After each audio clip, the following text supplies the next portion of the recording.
How's it going, everybody? Welcome back to the Arcane Archive. That's right. Today we have an interesting run of stories and tales for you. We'll be doing a little bit of a different format, kind of, at least for this initial story, because holy dissertation, Batman. This is a long ass post. Like, good golly gee gosh darn. But we, at least, I don't know about you, Sammy. Personally, I just felt like this was just so well like formatted and structured and organized that despite its absolutely just redonkulous length, I still can't help but feel legitimately interested and intrigued about this person's story here because they just presented it in such a meticulous fashion that I can't help but appreciate and respect, you know? I mean, it's literally the guy basically wrote an essay Like straight uh, up, like, on this on an unfortunate situation in a D&D game, which he's got like headings for like the different like all his different paragraphs and everything, his sections, like they're all like titled. It's like it's almost like a chapters in a book here. It's like we're seeing like, at least a short book. Um that being the case, we're gonna go ahead, we're gonna read through this. We're gonna switch off and take turns, actually.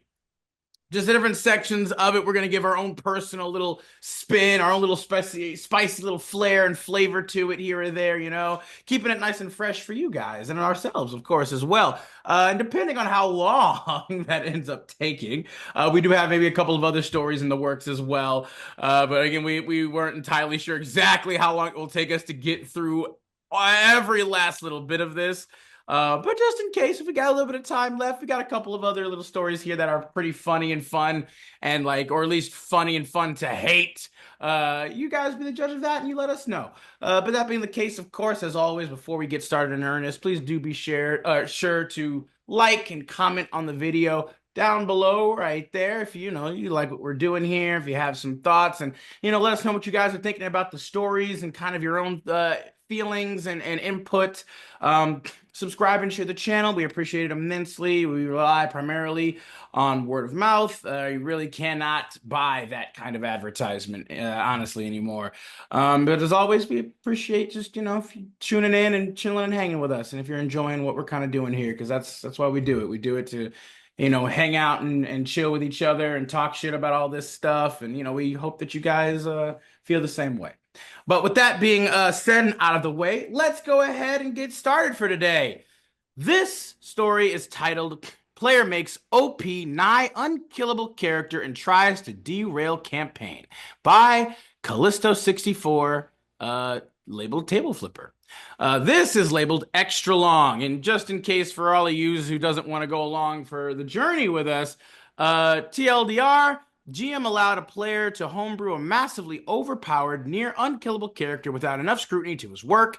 Said player then proceeded to try and take out most fights before they happened, patronized players for enjoying dice rolling in a system that was built on dice rolling, and repeatedly attempted to steer the campaign in wildly different settings and scopes without consulting the other players, including single-handedly taking out the biggest enemy faction in the setting. Also, called anyone who wouldn't jump on board with a certain plot point with no questions asked a racist. This guy is a white dude. Now, if you are like me and Samuel, that TLDR, even there, still makes you far more interested to hear a lot more of the meaty, juicy, in-depth bits. So, let's continue on in earnest now. This part is labeled The Beginning. This story is a long one, friends, and one I've felt the need to get off my chest for a while now.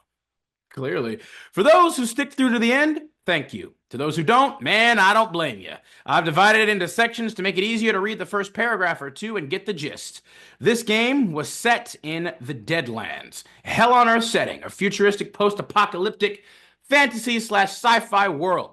We used the Savage Worlds Adventure Edition for most of the campaign, heavily homebrewing conversions from the original Deadlands system to SWADE, or Savage Worlds Adventure Edition, but we'll just abbreviate it as SWADE from now on. Players agreed on it, and it helped keep a lot of the fun flavor from the original. The main cast in this story, the GM, who's still a good friend of mine, the problem player, who we'll call RENFIELD, and RENFIELD's friend, Nomad. Most of us were around our early to mid 20s at the time, with Renfield being in his late 30s. Oh boy. And a couple of players being teenagers. Oh boy. During the course of the campaign, there were about 7 players total. Not always active at the same time, though, mind you. Renfield, however, jumped in around the 5th session, at first clicking pretty well with the group, it seemed. He was a great role player who was very active and knew the setting well, adding a lot to each session and in between text role playing. He helped create some really cool character establishing moments, and besides a session or two where his plans led to half the party to being sidelined for the main action, things were, for all intents and purposes, mostly good. The start of the Grudge. Session 11 was where the foundations for the collapse, that wouldn't happen until much later, appeared. We were fighting a powerful enemy we had been preparing for a couple of sessions now. Renfield had disguised himself as an NPC our foe had a grudge against, and so made himself a target. In the Swade system, dice can explode in almost any roll, meaning if you roll the highest number on the die, you roll another the same die and add it to the roll. That can occasionally lead to some pretty ridiculous roll outcomes. Exploding dice are always crazy. Our enemy rolled absurdly high on his damage roll against Renfield. I honestly don't remember how much from the out of character side, considering how tense the moment was. I do remember everyone seemed pretty on board with giving him a way out. Despite that, he accepted his fate, and his character was killed. It was truly a dramatic, cinematic moment for the campaign. It sparked a lot of interesting things for all the PCs, including Nomad leaving his gang and another PC gaining a drug addiction. Despite all that, and the GM's general willingness to work out satisfying outcomes for players, Renfield felt that this was a personal attack by a GM who didn't like his story ideas. This is something he'd repeat constantly later on, but it must be said he did not clearly lay out what he wanted for his character to the GM, and seemed to expect immediate backstory gratification, despite the fact a lot of personal character aspects came a few arcs after a character was introduced. And still, that could have been fine, if he decided to communicate that. The thing was, most of us were satisfied with disconnected adventures that would occasionally dip into our backstories, and very slowly weaving a setting together, which is what the GM was interested in running. Renfield wasn't satisfied with that, and took the difference of expectations as a personal attack. Instead of talking about these expectations, he quietly seethed for some time. The OP character. Now, see, after that session, Renfield made his new character in response. A vampire with true faith in God that could walk in the sun without consequence. Theoretically, a cool idea, I suppose. Except instead of brushing away one weakness for cool effect, he hand-waved almost all of them. As I said, we homebrewed a lot of stuff, mixing old system abilities with new mechanics. Vampires in classic Deadlands were already pretty strong, but Renfield took away what kept them in check, including the corruption that resulted from feeding from humans, and most importantly, the ability to be killed at all. How the hell was that approved in any way, shape, or form? Even if he was reduced to dust, a drop of blood would still bring him back. And after his character's death, he was determined to not have the same thing happen again. Besides this, he quickly took most of the vampire powers without discussing the conversions with the GM. This led to him being able to do almost anything. Take massive amounts of damage without consequence. Turn into a swarm of birds that could be multiple places at once, messing with people's minds. Due to his multiple and powerful methods of dealing with problems, he could steamroll most situations he got into first. I do want to give my GM some leeway here. I think they wanted to throw him a bone after having his character die. They had a lot going on in their life, dealing with backbreaking work, a shitty home situation, applying for assistance, etc., etc. It's a miracle they ran as consistently as they did with all the shitty stuff life had going on right now, or shitty stuff they had going on in life, excuse me. Because of all the mental strain of their daily life, they had little energy to commit to confrontation, and therefore wanted to believe the best in someone they had come to see as a friend and welcome collaborator. I mean, I get it, buddy, but it was clear right from the jump that this was he was trying to gank the system. The problems of the character weren't apparent at first. Okay, Fair enough, I stand corrected. It seemed he had created an interesting character that had interesting clashes and moments with all the other PCs to help show aspects of their characterization. Moralities were challenged, understandings were had, and it was awesome to see the character growth as a response. Okay. There were a lot of times Renfield would talk up most PCs, complimenting complexity and genuinely enjoy interacting with them, and we would do the same in turn. I gotta emphasize here, there were many great moments that resulted from this character and his input that would not have happened otherwise. You know what? Fair, I respect that. That's why we kept him in when things were good. When things were good, they were great. But when it was bad, yeah, it was bad. Bad to the bone. Nomad was very similar to Renfield. Same deep and interesting characters in RP. Also failed to communicate to the GM what he wanted. So, kind of built up a bit of a bitterness around it without actually telling anyone anything. And instead, just switched characters often. Both he and Renfield were big history buffs and thus wanted very similar things. The things that they wanted to explore were very much different from what the rest of the group was happy with. Friction was swayed. One of the core conflicts with Renfield and Nomad was a conflict with the system itself, dice rolling. They hated it, and were very vocal about it. If asked why they would join a game clearly played in a heavy dice rolling system, they said they joined it for the setting, not the system. Renfield especially acted as if it was a burden to bear for the sakes of the others that liked that aspect and enjoyed combat. He went so far as to condescendingly say, and I quote, "While people learn to use their brain to build stories, they can use people learn to use their brain to build stories, they can use dice in the meantime." I at least give Nomad points for talking about it more civilly. He generally proved that while he agreed with Renfield's views, he could talk about those things in a less aggressive and offending way. Not liking dice rolling is perfectly valid, and it's understandable why people wouldn't like that. But when you join a game built on it and everyone else likes it, it seems counterproductive to constantly act as if it's a cross to bear. He went on to say that if you wanted to make a fool out of your character, a character can simply be made less competent through roleplay.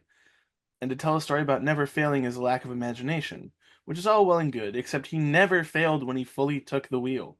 I was No gonna matter the say, odds, he didn't need support. He could face it on his own with minimal setback. Combat, computer hacking, persuasion, driving, he excelled at everything and anything. with his character being as Yeah. powerful as he is, I think that literally flies in the face of that statement. Like, In a reinforcement of his lack of care for the play of the game, he wrote two side story, quote, fan fictions that detailed adventures away from the group. All well and good. He gets the level of narrative control he wants there, and we get our gambling fix during other sessions, right? Nah. See, he released the stories in parts. The first story detailed his search and scouting in relation to my character's shitty, abusive gang leader of a father. And that's as far as we thought it was going to go. He wrote it very, very well, and actually expanded on my character's father in a really interesting way. It felt like earnest care and interest in my own character and her story. And then the last part hit, where he single handedly took out her dad's whole gang, captured him, and was set to bring him right to her, completely subdued.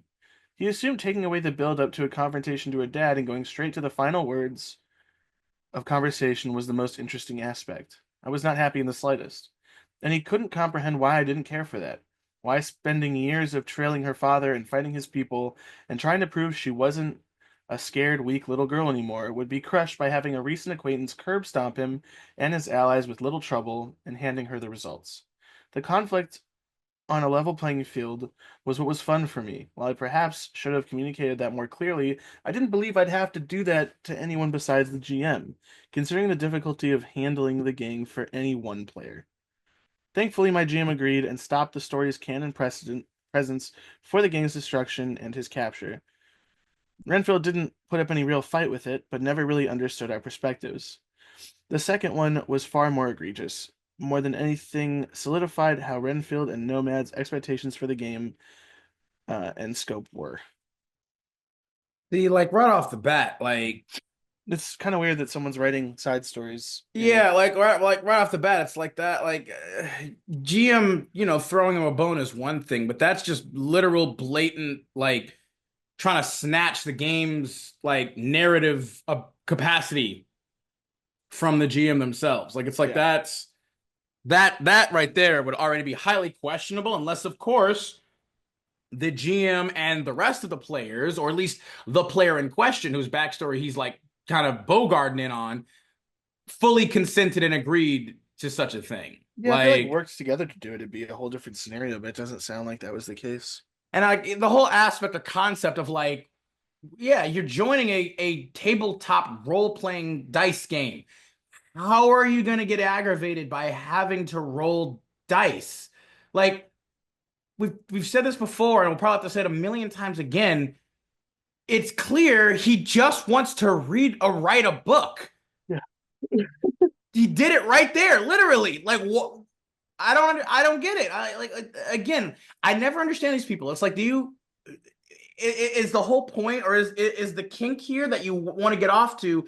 Is it you just want to see people reacting to your story or your narrative chops or prowess, your ability to create or write? Like, you just want to get Oh yeah, obviously. They're people's. full of themselves on that sense. But it's like the question is being, it's like, why don't you just write a book and then get it published somewhere, or try to like, put it on Amazon, Kindle or whatever, or wherever else, and have people read it there. Like, why are you trying to bogard a game of tabletop RPGs to do that? Like again, I like does it not, is it also about maybe you having that like fantasy of living that fantasy actively? Is that maybe what it is, you think, where a person is like, well, I'm living through this, actively through my character and everything, vicariously or whatever, and it doesn't, I guess, hit as hard if you write everything out ahead of time and you publish it and people like it. Like, I don't.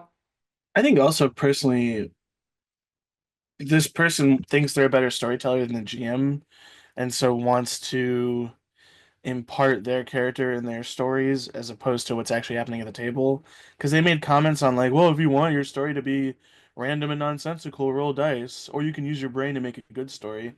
So I'm pretty sure that comment was about talking themselves up and their I would story agree. I mean, writing. yeah, clearly, So like you said, they're very full of self, themselves and rather yeah. pompous. And I mean, the issue too being is like they've straight up literally contradicted themselves multiple times, at least from OP's recollection here, which, but with how detailed it seems, I'm pretty confident to believe what they're saying here, where he's literally talking about like, having your character not be perfect and fail here or there is like what really makes a story more interesting or compelling. And then he literally makes his character like nigh invincible and unstoppable and able to single-handedly defeat an entire like roving bandit gang brigade. Look at that, a Uh, character with no creativity. like, just he can do everything himself perfectly without any He real made problems. Like, Superman literally, it's the undead Superman. Like, it's the just lamest like, character. yeah, like, I mean, it's true, unfortunately. I like here's the thing, right? When you make Superman stories good, they're really good, but the unfortunate thing is too many writers just do not really know what to do with Superman, in my opinion. Because again, like, that's the problem, right?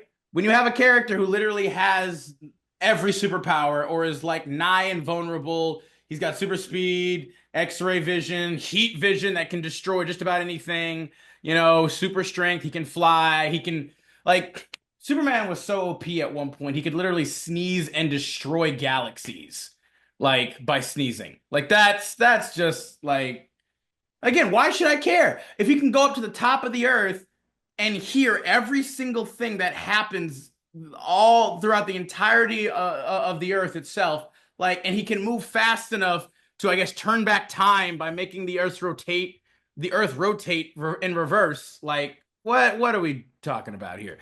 The same concept here, and it's very unfortunate. But let's continue on.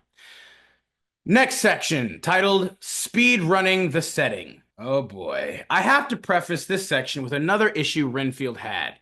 The desire to see the settings establish BBEGs as boxes to check rather than characters or conflicts to engage with over time. Excuse me. He saw these settings as an obstacle to many of the things he really wanted to explore, and thus sought to take them out in the quickest way possible. He had played in this setting before, knew it very well, and was over much of the major enemies and factions. He wanted to explore things beyond just the basics. However, most of the other players were still very new to the setting and wanted to learn more about the setting through the lens of the basics. It was all new to us and was something that we wanted to engage with. He saw it as more of a chore, and while he usually went along for the ride, it became more and more evident that it was a point of contention. Something that will be of relevance later, that I should probably touch upon now, is he talked the GM into letting him become aware of a major big bad connected to my character's faction, one established in the setting books, and brought it to the forefront in an attempt to deal with it ASAP.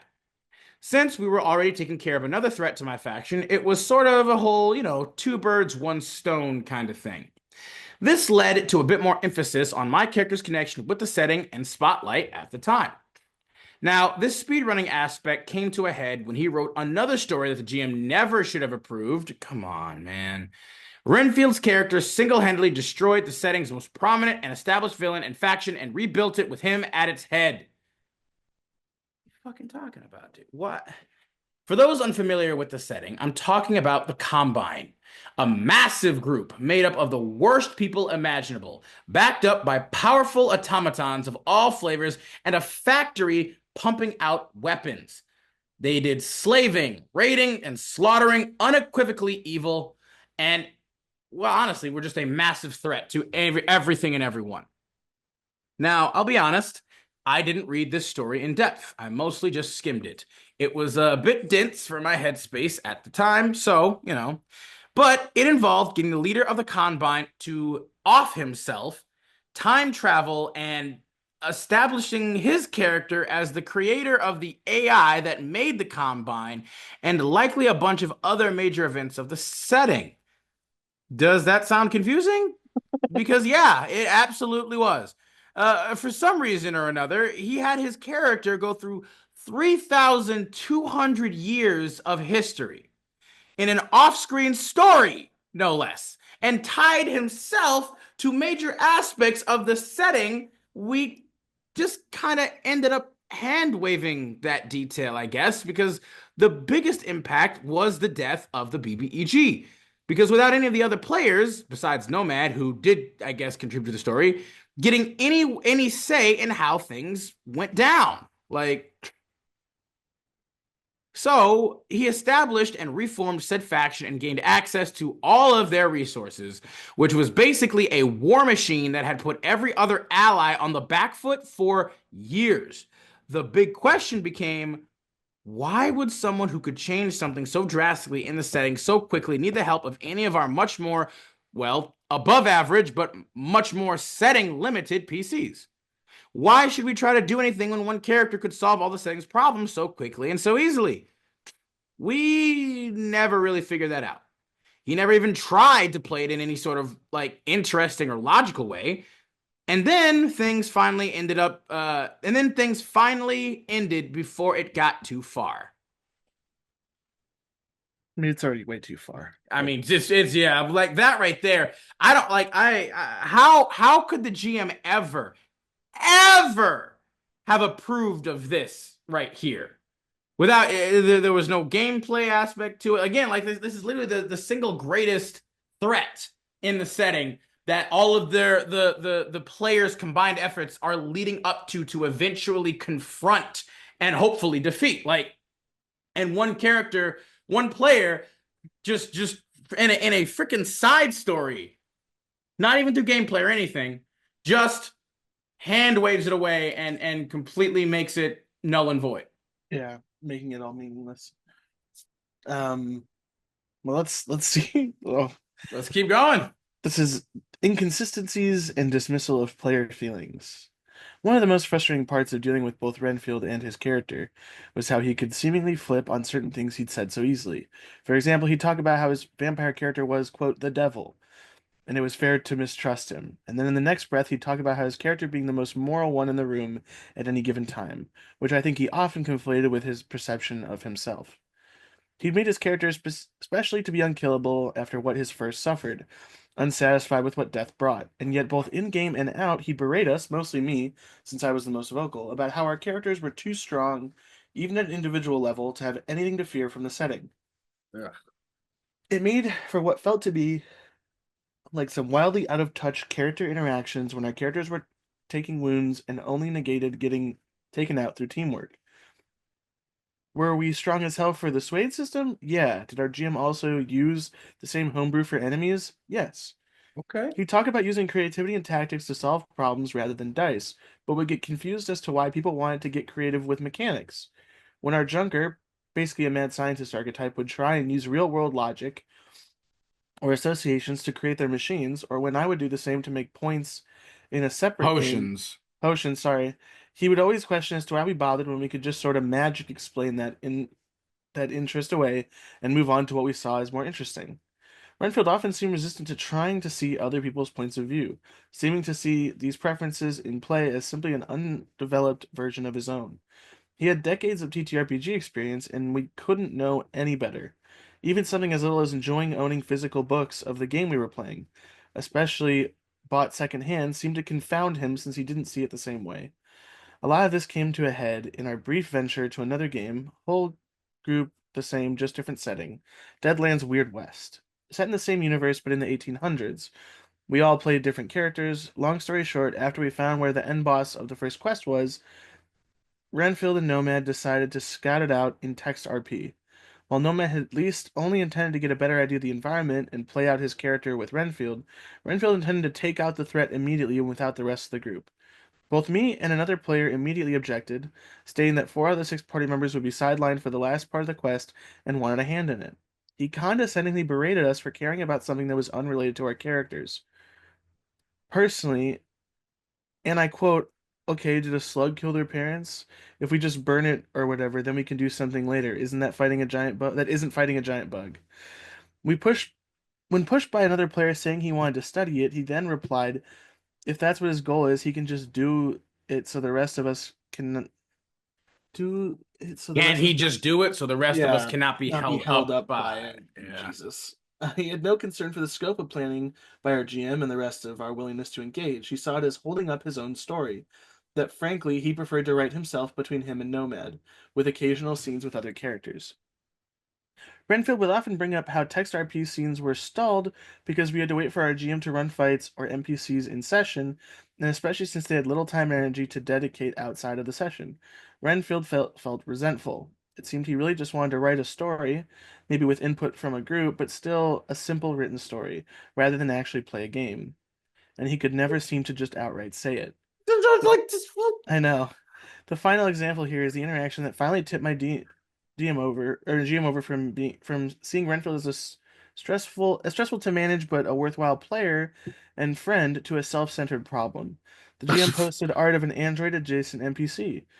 Renfield noticed a change in body type, and the GM said that he was convinced he was human in spirit. He was capable of becoming fat. Renfield made a jab that the character was better than that and shouldn't have gained weight. The GM shot back they wanted a fat robot because they wanted to be able to see themselves in the story. That exchange put Renfield's past behavior into focus for my GM, and while Renfield did genuinely apologize for it later, it was one of the last weights on the scale. what? Like how does it take this long? What do you mean? What do you mean it finally puts the rest of it into focus? Like, bro, let alone him bringing in a nigh invincible, immortal, all powerful vampire edgelord douche canoe that you somehow decided to allow. But After, it's the light fat shaming that does it. yeah, like of a android adjacent NPC apparently. Like, so what is he like? Not a full android? What we're talking like he's like Android 18 esque? Is that what we're trying to like? Like what do Okay, we? I have no idea. Either way, It's a like, fat robot. I think that's all it needs to be.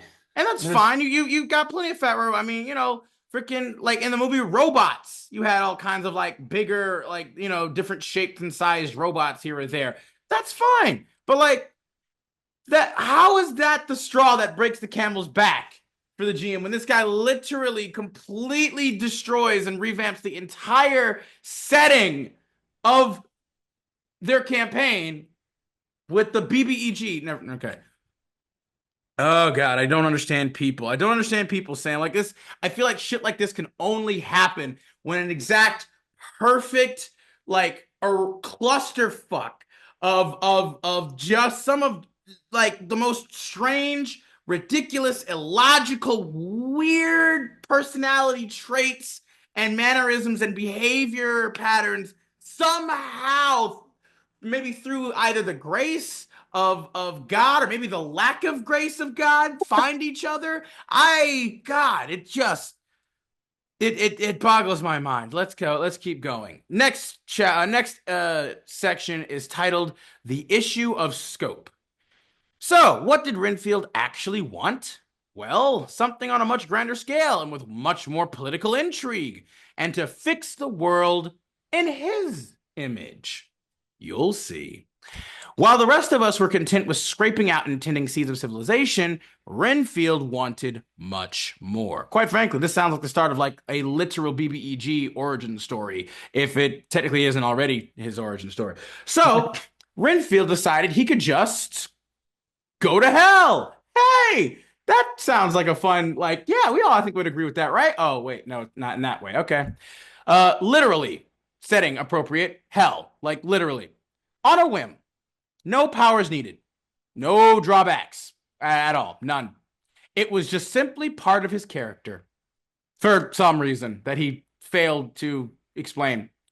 The sort of hell, quote unquote, that exists in the setting is given very little fleshing out, and he decided to take it upon himself to create the reality he desired, like he has been this entire time. And no one's been stopping him, apparently. He then proposed pulling our characters on a trip to hell to launch a coup and create disorder among hell's ranks, which, you know, is a cool concept in theory, I suppose. Except it didn't really mesh with anything near what we'd been working toward and was nothing the GM had even had on their radar. His second proposal, beating the Combine, got him access to something called the Unity, a spaceship in the setting with important ties to the plot. His plan was to drag us away from the setting we'd been building up for space adventures and to fix space colonialism. Once again, nothing we'd done had worked toward this, and it wouldn't be some brief character arc we could just weave in and out of. But he wanted to dictate the direction of the game itself. A similar proposal of his was time travel, which he apparently already did in his backstory. Established possibility in the setting, but far beyond what our characters had encountered. And again, the trajectory that he cared for was very different from ours. More so, living out the fantasy of taking out certain abhorrent characters and people in history. It just sounds like a constant state of he is not a fit for this group. He clearly fit wants for any group, realistically. he might be for some, you know, maybe there's always a group out there for somebody, I think, you know, like literally there are too many people on this planet and too many weirdos and strange individuals who play these games and everything for there not to be a group out there for somebody, like, or for everybody, basically. So, you know what? That's fine. Go do your thing, play your game how you want to play it, but stop trying to force other people to play the game that you want to play if it's not what most people want to play. Now, besides the space travel, his other concepts tended to move into uncharted territory for our GM. That is, content far beyond the range of the official books. With Renfield and Nomad being big history buffs, both had the tools in their pockets to play ideas wherever and whenever. Is Savage World supposed to be like the real world, but just like differently? I don't know. I don't understand how them being history buffs would help. I think history buffs in terms of the lore of the game, they were both more experienced than the other players. Is what that's what they talked about in one of the earlier sections. I wasn't sure if that's that's what I initially thought, but then he kept saying history buffs, and I'm like legitimate history buffs, but either way. That's possible. I feel like if he wanted to say that, saying lore buffs would make more sense, like in terms of the game's lore. Either way, they're both history buckets, so yeah, play wherever, whenever. Renfield saw a lot of the official content as training wheels and wanted to move beyond that into more of a sandbox. To me, he seemed to carry the attitude that those who couldn't improv GMing as well as him were lesser. What I think he forgot was his decades of tabletop experience were not universal, and the time and energy he was able to focus on academic interests in history were a privilege. Okay, yeah. See, then No, he's yeah, an actual history buff yeah. too. He is actually he's talking about legitimate history buff, which again I'm still confused as to why exactly That that is. matters. Yeah, that's applicable here. Uh, he had a much wider knowledge base to draw from and much more time to practice his craft. Okay, okay. I guess maybe that is what, but I still don't I feel like there's still my GM, on the other hand, had little stability in their day-to-day life, and therefore not much free time was often dedicated to de-stressing activities. Renfield liked to tote the phrase, just Google it. He found these things trivial and believed it was the same for everyone else.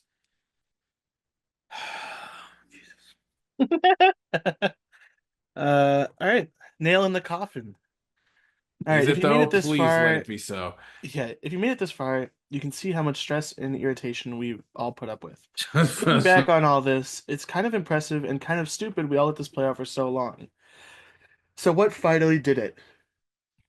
Well, the final straw for me and my GM was when Renfield basically took the narrative wheel and said, "You either follow my plot on my terms or you're unforgivable."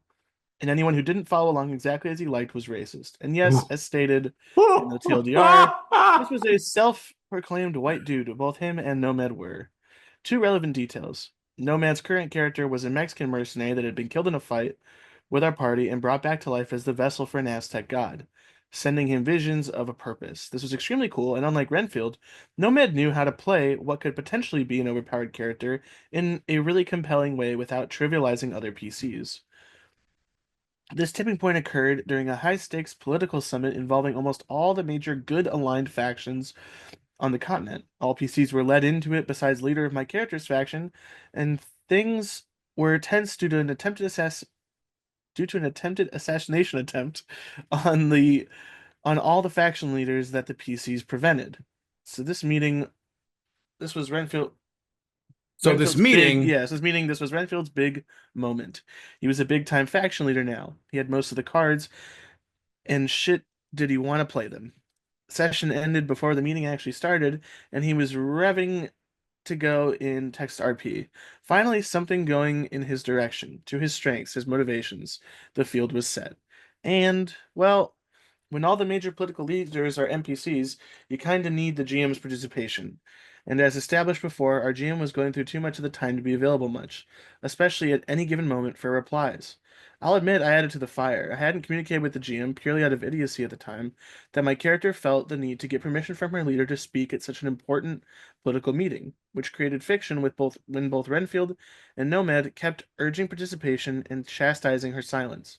Again, very much on me, but Renfield was also unwilling to wait for a session to find out if he'd gotten what he wanted. Once my character got involved, discussions turned to Mexico. Nomad's character wanted to get support to start a revolution in Mexico and take leadership away from the cartel hands, who had much of the power in the post-apocalyptic wasteland.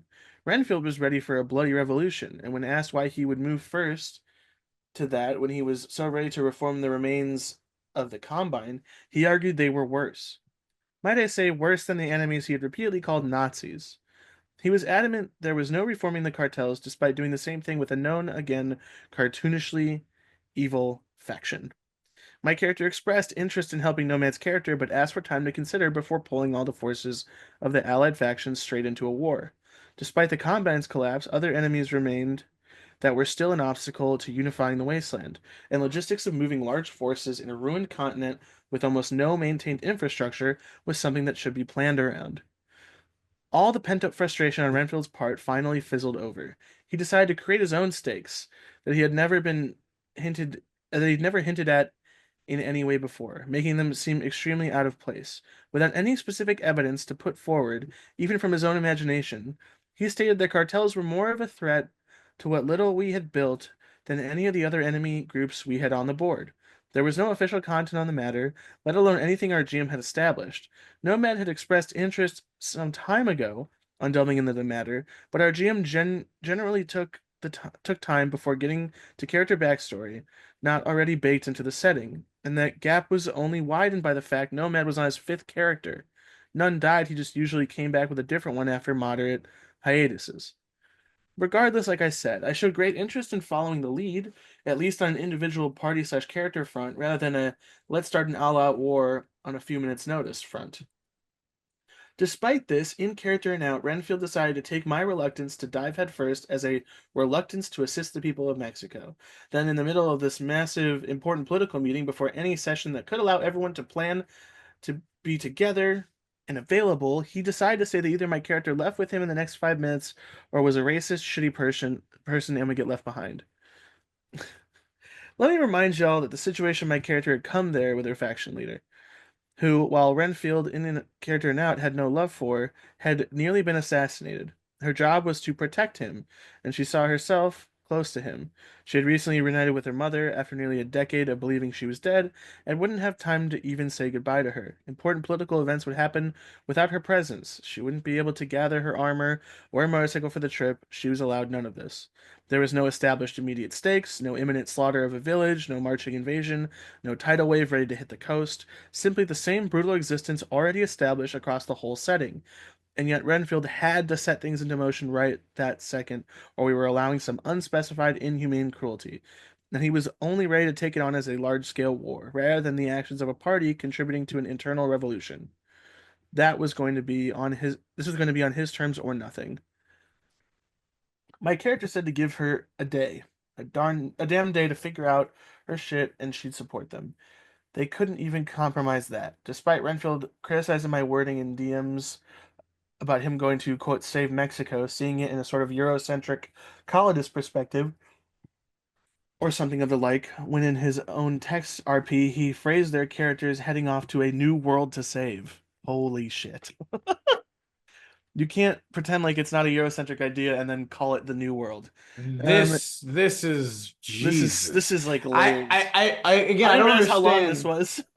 I mean, yeah, No, no, no, this specific oh, this section. one There's like section. four more big Yeah, paragraphs. yeah. The final straw leaned into a pervasive trait of his, an apparent need to use fiction to fix humanity's wrongs, with perhaps a bit of a hero complex. Look, everyone uses fiction as an escape, one way or another. And a lot of times people want to play the hero. But most people do. We did. That was the game we were playing, except he needed it heavily based in reality. He needed to build his utopia or something as close as he realistically thought. He told us how he had a personal connection to helping the Mexican people, how he stared down guns and such, which is, I say, truly unsarcastically wonderful. More good than I'll probably ever be able to do with my own life. Power to him and the change he's probably made in people's lives. Oh, come on now. Don't give him that kind of Yeah, credit and it's not a power. Like, it's not a free pass to act shitty and condescending to other people. absolutely not. He berated me for not supporting him and Nomad after all they'd done in going along with my character's plots. I won't deny my character got a fair bit of spotlight, in part because I clung to an NPC my GM had inserted into my backstory. And through her connection to a major faction the GM had an interest in exploring, we both could have done better in that aspect. But remember about a novel's length ago when I said Renfield helped uncover a setting-specific big bad connected to my character? Through his own actions, he drew out the spotlight on my character for longer and exacerbated his own issues. He later even said being forced to not completely negate my character's backstory confrontation was a sort of bone he threw me. I will say I'd asked the other players multiple times if they wanted me to take a bit of a step back and if I was taking too much of the spotlight, and was encouraged that nothing needed to change. In this thread, he made an extremely uncomfortable comment. Important context to said comment, I was in my early 20s at the time, and I'm a cis woman. He was a guy nearing 40. This server has two less than 18-year-olds in it, and he decided the appropriate way to phrase his frustration was by saying, quote, it's like oral sex, that shit's meant to be reciprocal. Jesus He continued with Christ. the metaphor, saying I denied their reciprocation. That didn't do well to diffuse the argument at all, and I snapped back. He also called me a racist when I said out of character that my PC wouldn't allow theirs back into her home for turning their back on the group without a discussion. He decided to disregard all context around my comments and arguments and simply to jump to the conclusion of, oh, you're denying entrance to the people going to save Mexico, then you also must be denying it to Mexican refugees. Therefore, you hate Mexicans and are an awful person. It's just, man, for someone who was so well read well read, Jesus, and eloquently speaking, he could choose to have some piss poor reading comprehension. And while he's Jeez. and while he noted how, when he did genuinely apologize to the GM about an unrelated matter, he'd hoped the GM would know his character enough at that point to know he wouldn't mean to disparage them. He didn't seem to give the meaning to give me the same courtesy. My biggest issue with the proposal was talking with the other players about it and talking with our GM about how they felt about running the game in that direction. Again, a part of the world with almost nothing actually written on it in the books. So complete uncharted territory they'd have to write up themselves. Or how much they would want limited considering the impact on the setting at large.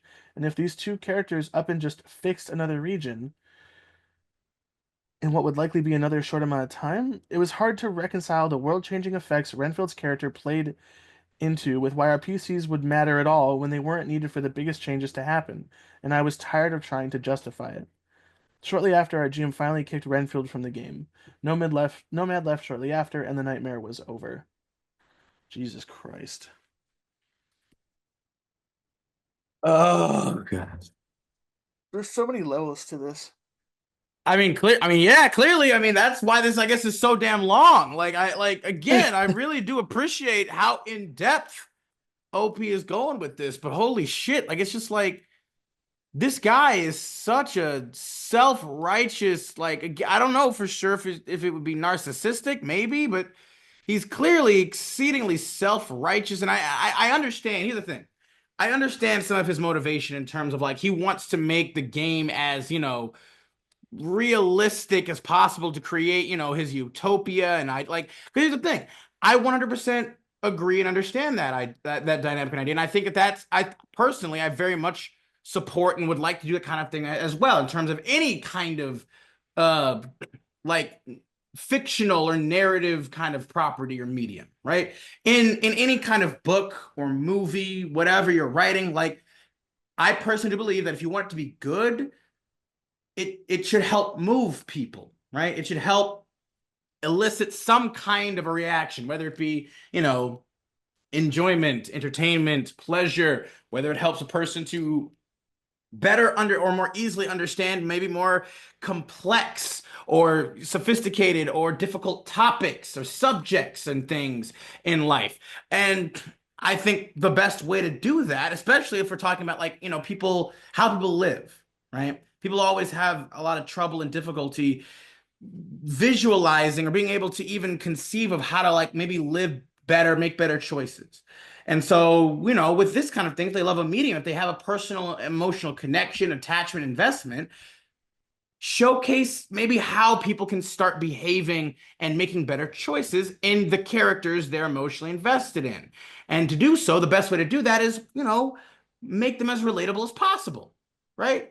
And what better way to do that than to establish a setting or an environment and the world as being as close to kind of our so-called real world as possible.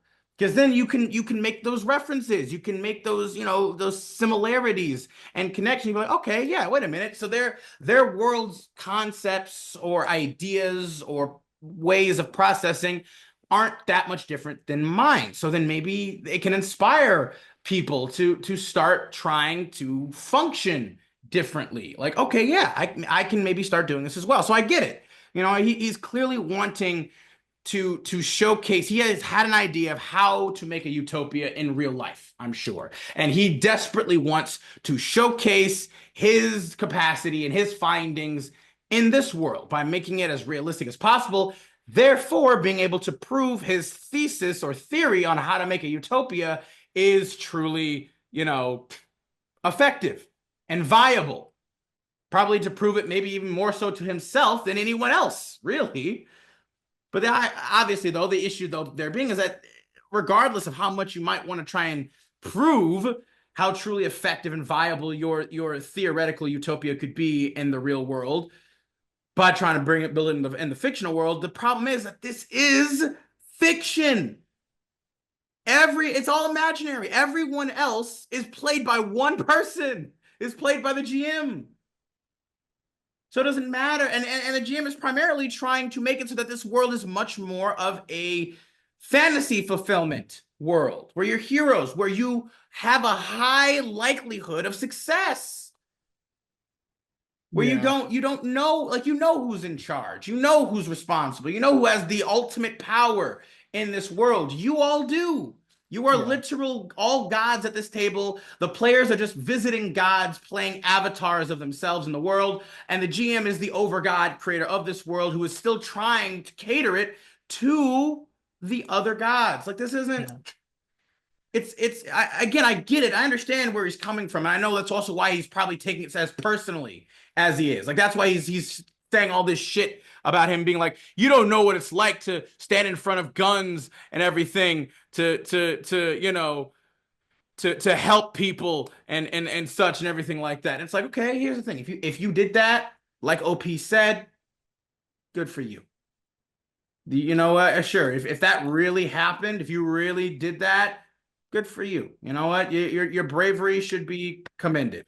But it takes away, using it as a bragging point takes away anything you get honor-wise. It does. It defeats the whole purpose of it in a great manner. Because you should have been doing it not for the rights to say that you did it, but because you were actually trying to do something good.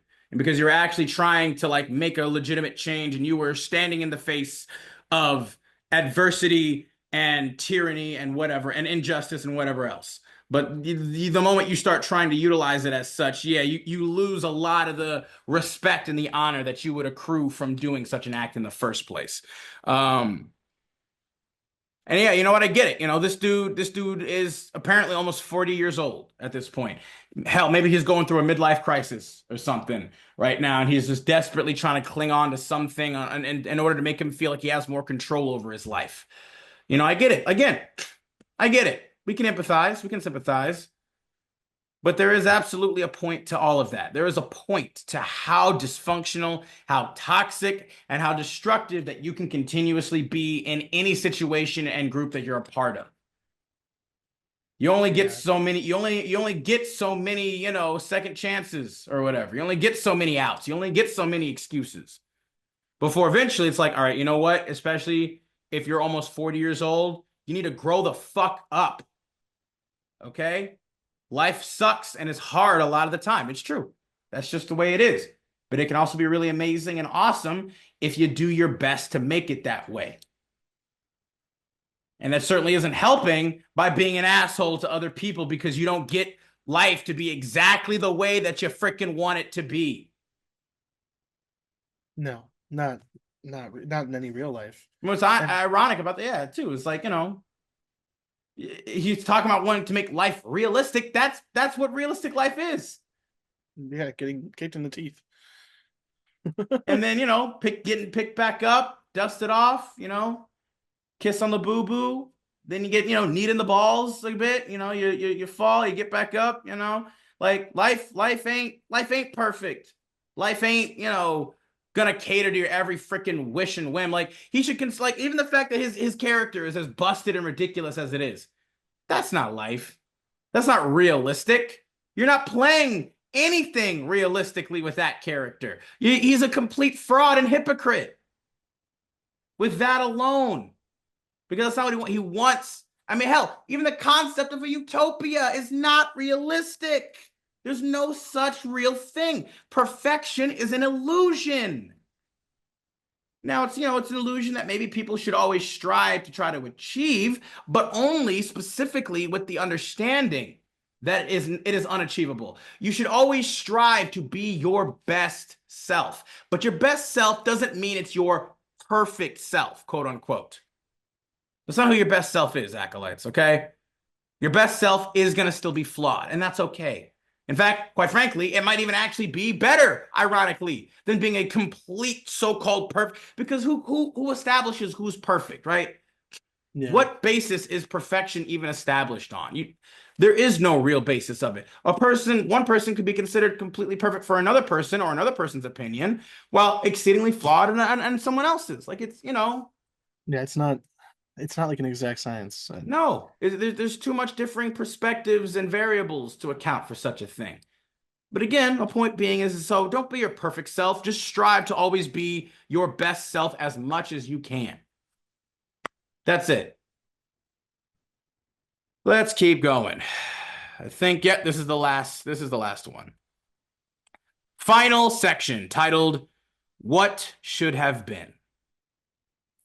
After so long, I finally got the GM to tell me specifics about what was discussed, and it makes everything so much more clear, confusing, and just sad all at the same time. The biggest problem was the old classic. Expectations weren't established up front, and so much wasn't communicated until it was already too late. RENFIELD and Nomad wanted to explore big ideas and politics and vast setting-altering moves pretty quickly, while my GM had more interest and, quite frankly, needed the lower energy task in creating more simple adventures in the wastelands, fighting against minions while slowly dealing with the bigger players and occasionally maybe doing some book adventures here or there. Now, that lack of upfront communication set the stage for everything to come after. It should have been done by RENFIELD and Nomad. It should have been done by my GM. And yeah, it should have been done by me. I was the one who argued the most with RENFIELD on the subject, and I should have articulated it earlier and better. I should have facilitated conversations between him and the GM earlier. And I regret that. I respect that you taking that kind of responsibility, OP. I don't, I'm like, I think literally just last video or a couple videos ago, we're talking literally about that. About like, if you see some issues or problems brewing in your group or whatever, like act, do something, be proactive. Do something. Don't just wait for someone or somebody else to fix it. Even the GM. Sometimes the GM might need a little bit of help to help solve an issue or a problem, especially if maybe they don't see it. People maybe aren't being honest with them or whatever. Like, be proactive in helping as best as you can, within reason. You don't have to put yourself in danger necessarily, but like, if you care about something, then act. So I respect you, OP, for trying to take that kind of responsibility, even though, it may not have done anything. It may not have mattered based off of how they were, but still, you take on that responsibility and you own that aspect and your part in this. Mad respect from me. An actual conversation about their conflict on the scope of the story happened far too late and couldn't stop the momentum from going off the cliff. My GM admitted how much RENFIELD's actions were actively taking a toll on their mental health, and RENFIELD did apologize for it, not realizing how far it had gone, even offering to leave at that point. And wanting to reconcile their different perspectives, my GM recognized where they had given more spotlight to my character specifically, and discussed crafting an arc for RENFIELD's character. When RENFIELD brought up Nomad's story ideas for Mexico, my GM agreed to see what the expectations were and to craft a sort of outline for the conflict, with Nomad helping write the lore of the backdrop. They also agreed some of the more bigoted history of the game could be given recognition and discussed how it could be addressed in game. But after the whole argument I had with him after the departure from Mexico, my GM decided that they had been locked in a sunk cost fallacy and finally closed the door. I and my GM take part of the blame for this. But RENFIELD was supposed to be the most adult in the room. He played in this game for a year and a half, and through 30 sessions and what could qualify, or probably qualify, as 2+ novels worth of text RP. And not once in all that time did he consider making the choice of saying, okay, look, I like making stories with you all, but this game isn't what I'm looking for. I'm going to step out. And, maybe I can run a game or we can find a game that I think would be more interesting for me. But no. He instead continued to dig his heels in and tried to drag the GM from their comfort zone while they were already stressed to hell and back with life. In retrospect, I learned a lot from the guy. He gave me a lot of important perspectives, and I don't regret what I did gain in those interactions. There were a lot of amazing story beats, things I've never considered, and a lot of really awesome concepts that I got to consider. He could build people and characters up with positivity really well, when he wanted to. But he couldn't see his own blind spots and often refused to see His preferences weren't just the universal truth. Amen, OP. He expected others to think like him and was frustrated when the GM couldn't take the hints to what he wanted or write a sandbox to his whims. GMs are not just content machines, especially if they are unpaid ones just doing it for some group for fun. And he decided to attack my character personally for not immediately jumping on board with his coup without any kind of compromise. So you know what? Fuck that. Nomad, however, was the sadder loss. I know that he shared much of Renfield's disdain for the way of things and frustration with the GM behind the scenes while sharing his lack of communication, but he also had a lot of amazingly creative ideas and played them so well, bringing out great conflicts and compliments to PCs that still, to this day, brought out fresh interactions even nearly years into the campaign. Even when he shared Renfield's opinions, he was much gentler in the approach, trading out the hard sell for a more approachable one. Where Renfield liked to stir the pot, Nomad generally calmed it while getting across the same point. So, that was what made it so hard. It wasn't all bad. It was a constant back and forth of the scales where the imbalance only became clear far later. Honestly, I wish it had ended better. But really, I wish the whole damn journey just hadn't been so goddamn exhausting. I'm hoping finally in putting this out there, it will let me stop weighing it on my brain as much as it has been for such a long time. End post. Whew! All right. Sammy, Yeah. what are your thoughts and feelings on this post here, my dude? I mean, it's eloquently put.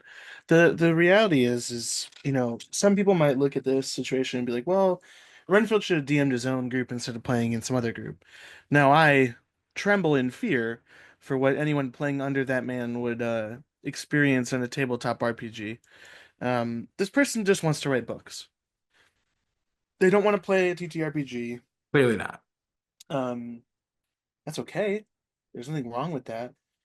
Um, but we've had this discussion before, and it's the fact that like sometimes things you want to do are too vast for the constraints of a TTRPG. Especially in one where you're supposed to work with other people, someone else is the one telling the story. I don't quite understand. I mean, like I do understand the reason why Renfield was kind of given the reins to kind of do whatever they wanted for so long. Because yeah, the real world gets in the way and makes things difficult, and sometimes it's one of those things where you're like, well, it's working kind of, so we'll just let it keep going. Um, I give the people who stuck and played props for the sense of like there were good things and not everything was bad. And obviously, you know, that Renfield being kicked from the group was ultimately what needed to happen. But you guys went through a lot of shit for far longer than you needed to put up with. Um, I don't think I could deal with someone like this. Like if someone started talking like that to me at a table, it would not go very well. Either I would leave or they would leave, or their teeth would leave. Because the whole like talking down and you're racist because like from a white dude no less, that would be fucking killer. That's like me calling you racist. That'd be like a wild. Like, look at me. That's I like I don't mean, even think I can't. I like it's just not how it I works. mean, well, I mean, it would depend on the situation in terms of like if a person. Here's the thing: it doesn't matter. Ironically, or rather, maybe not ironically, racism No, I isn't know. specifically, gatekeep to one race. You know what I mean? No. Anyone has the capacity to be racist, and Yeah, and that yeah. being the case, You just tend to assume that people that have had those feelings pointed towards them more recently in society might have a better understanding of it. yeah. I mean, Um, again, to be fair to, I guess he's middle aged. Again, I think what's really happening is he's just he's clearly going through some shit too. Like I think he might even be going through a midlife crisis or crisis, excuse me. And it's like I don't know, like because again, OP does a brilliant, beautiful job of highlighting like he wasn't just all encompassing bad, you know. He had many amazing, incredible moments in the campaign that many people apparently legitimately loved, appreciated, found like moving and profound. And that's, that does for better and for worse go, or at least, maybe it should go a decent way for giving people, I guess more tolerance for a person's negative aspects, right? Because a lot of people and in the world, like we do maybe want to try to embody that we should look at the good things more than we look at the bad things in a person constantly. Um, but of course, Yeah, but life there's a limit to that, but there's that's a the point. hard Like, limit. life isn't that simple, right? Where it's like, like this guy clearly though was you always have to take a look more at the contents of those moments, right? Where he was doing that, maybe not necessarily just to have that for everybody, right? But he was still necessarily doing it from a place of selfishness for himself. He wanted to bring out other people's good parts and good aspects and things because that made him also look good, most likely. And that made him feel good that he was like, I'm being this, highly moral, upstanding character who's being so supportive, because again, that's the problem.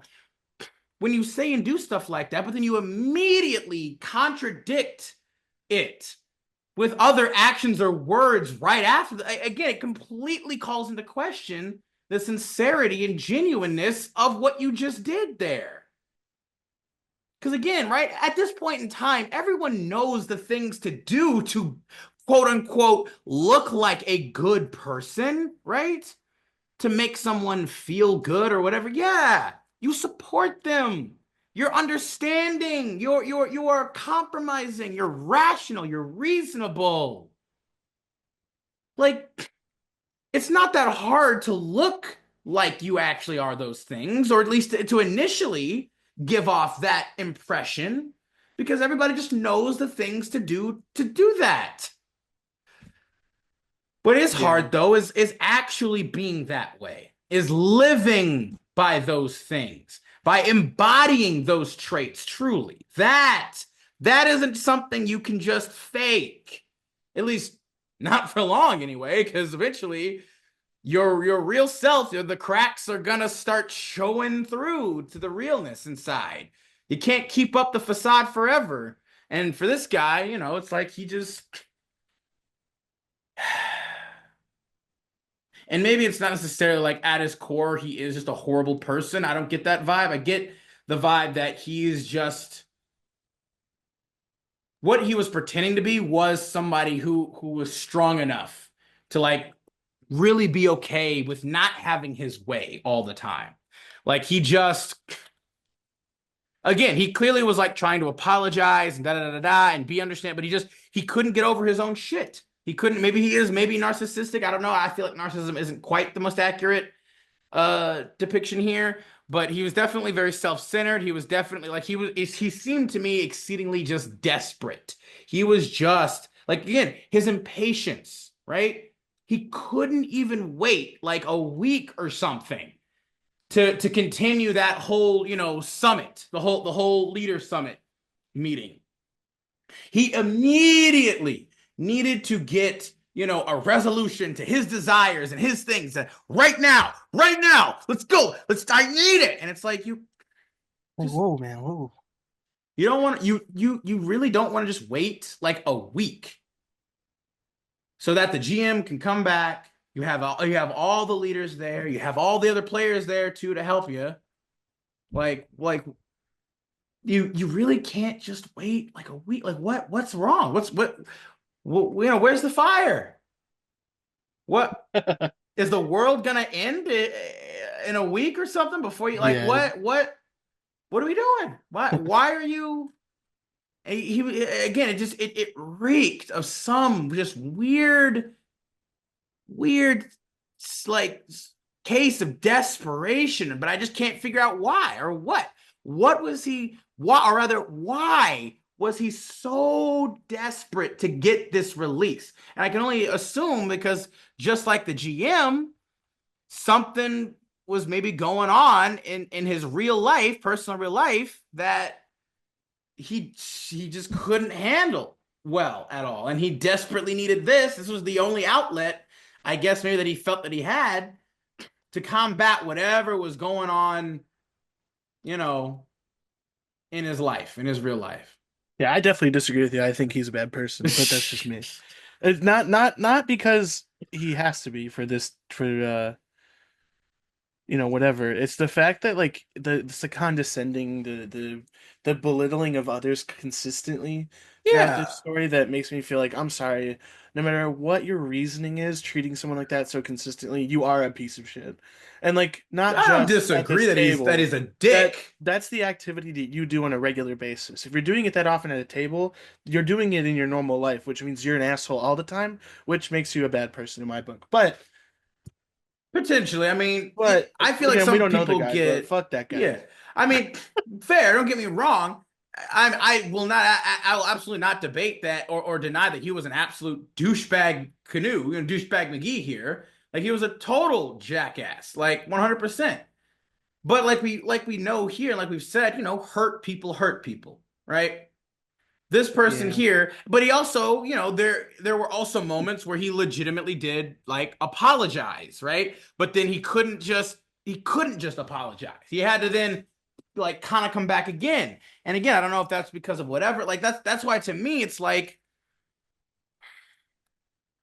to me it seemed like there was something just really like something that was messing him up in real life or something that he just could not get past. He could not handle, he could not deal with in a healthy, productive, constructive, therapeutic manner. And so it came out and leaked out in a toxic, shitty way in the game here because he was so desperate to find some kind of answer or some kind of remedy to whatever was ailing him so terribly in the game, but he couldn't get to it, right? Everybody was stalling. Everybody was taking too long. It was taking too long to get that release that he wanted. He wanted, oh, I don't want to do all of this baby training wheels bullshit stuff in the story. I want to go on to more sophisticated, more vast, interesting narratives and concepts and ideas and everything. And it's like, okay, don't get me wrong. Once again, that's even something that I can relate to, right? I've said this many times. I do not want to be below like level 5 or 4, maybe, in any game that I play. Hell, preferably anymore, I'd rather start games at level 10. This like I don't really want to be below level 10 for a long time right now. I prefer higher level gameplay personally. I don't like low level gameplay. And for maybe a similar reason to this gentleman, I'm like, I want to be able to have access to at this point in my TTRPG career, I've been level 1 so many times and barely have ever been able to get up to the higher levels to really enjoy them. And I want to do that because I want access to that more. And so, like, I get it. I can understand from that perspective, sure. The issue, though, being is I understand that if you want that, you have to join a table who also wants that. If you're part of a table who are fine and even more prefer to have lower level or more simple, already established stuff, especially if to them they're brand new to the game, they have barely played, yeah, they're gonna probably want to do lower level. They're gonna want to probably do, more established lore and modules and more, simplistic kind of narratives or stuff.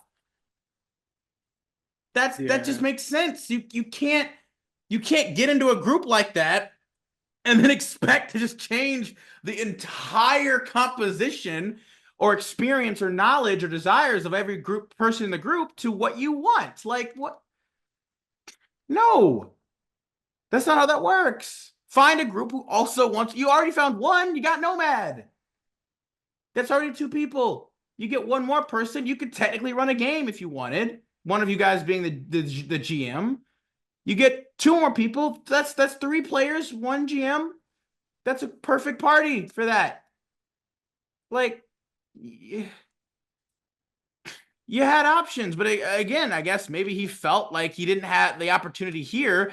But I think maybe he also didn't leave exactly because he also got off on having such a superior amount of experience and information and intelligence over the others, right? I think that also comes from why he also felt like he could, help support the other players and characters so much. He got off on being a almost like a, you know, big brother, uncle, father figure to them that could protect them and help them. I mean, that's why he wrote that whole fan fiction about, getting OP's big bad evil guy father, single-handedly wiping out his gang and bringing him to her on a silver platter. Like, all because he could feel like, the true superior hero.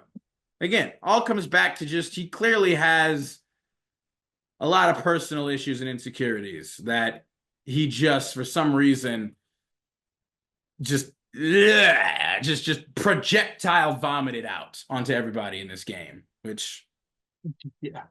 With no like rhyme or reason or thoughts about anybody but themselves.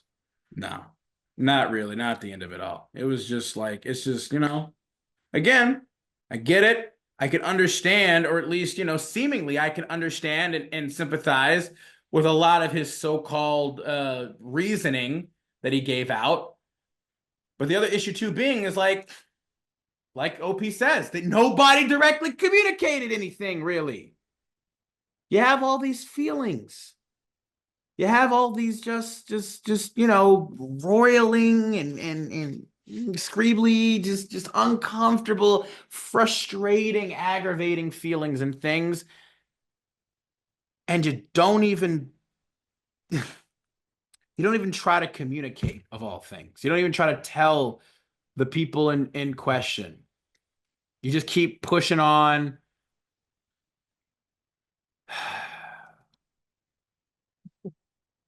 I just don't get it, man. How is this preferable to that? I just don't understand.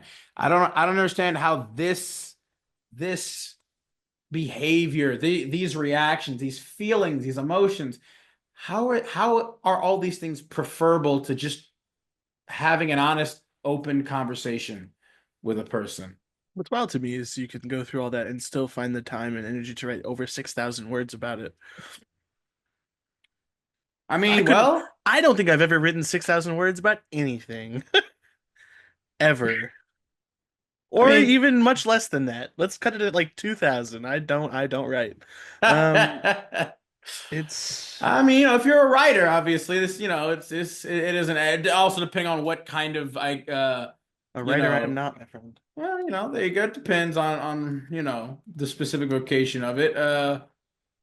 But it also maybe just goes to show how much this was affecting OP as well in terms of this. Where you just because there are a lot of people who say like if you're feeling so, write it down, write it out, and it helps.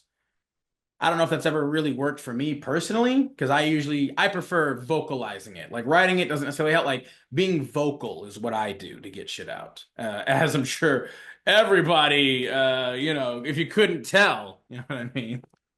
Um, but yeah, really honestly, at the end of all this, like I kind of do just feel kind of sad for everybody here, especially with the way that, OP said it and ended it, where it's like, at one point I'm very happy that it's literally like almost like a collective weight off the shoulders and chest. You're just like, oh, like you can breathe again. But at the same token, it is kind of sad because it's like, yeah, they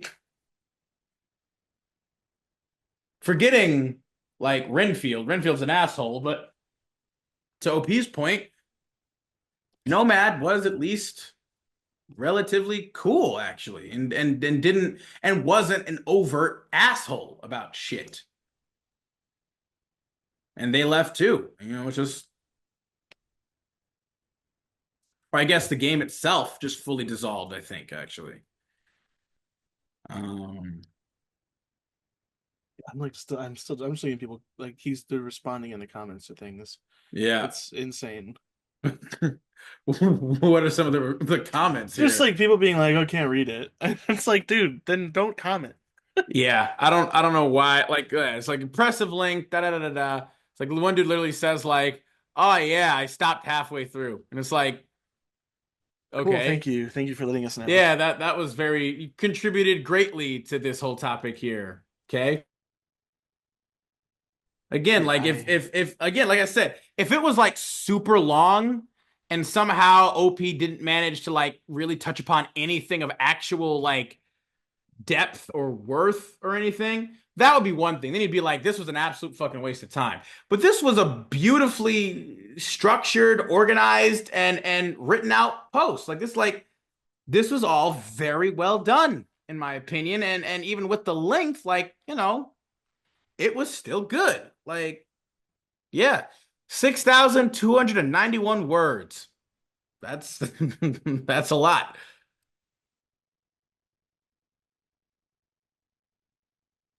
Uh Anything Yeah, else you kind of that's got on this one, bud? no, not really. I think the fun part about this is that it was actually put together so well that it wasn't hard to understand or comprehend. Yeah. I think it also helped that you and I we switched off on like, sections and parts too, which helped keep it a little bit more fresh. That's Um, true. you know what, y'all, like, yeah, kind of let us know down in the comments below. Like, do you like maybe this kind of format a bit more, where we maybe find like much longer stories, where maybe we like switch off here or there? Or do you still like kind of prefer like the older format where we just find, maybe a bit shorter stories where we switch off every story specifically? Because I did kind of like this format here. I like being able to kind of switch off on a longer thing. So maybe we'll try a few more of these as well as we go. Um, because it also keeps just obviously one specific narrative and thing that we talk about the whole time. Uh, but yeah, I do believe that that's probably all we've got for you today, because I think that went on quite a while, like we thought. That was quite a long one. Um, if you guys have stuck with us through the whole thing, as with OP has said from the post, thank you so very much. We hope that you guys enjoyed, and if you didn't enjoy, we hope that at least, elicited some kind of response in you. Please let us know down below in the comments what you guys think of this story and the people involved and everything. And some of the things that we've talked about and said. Like the video if you like and appreciate what we're doing here. Subscribe and share the channel. As always, thank you guys so much. And we will be sure to catch y'all next time when we dive back down to the archive. Yeah. Bye, y'all.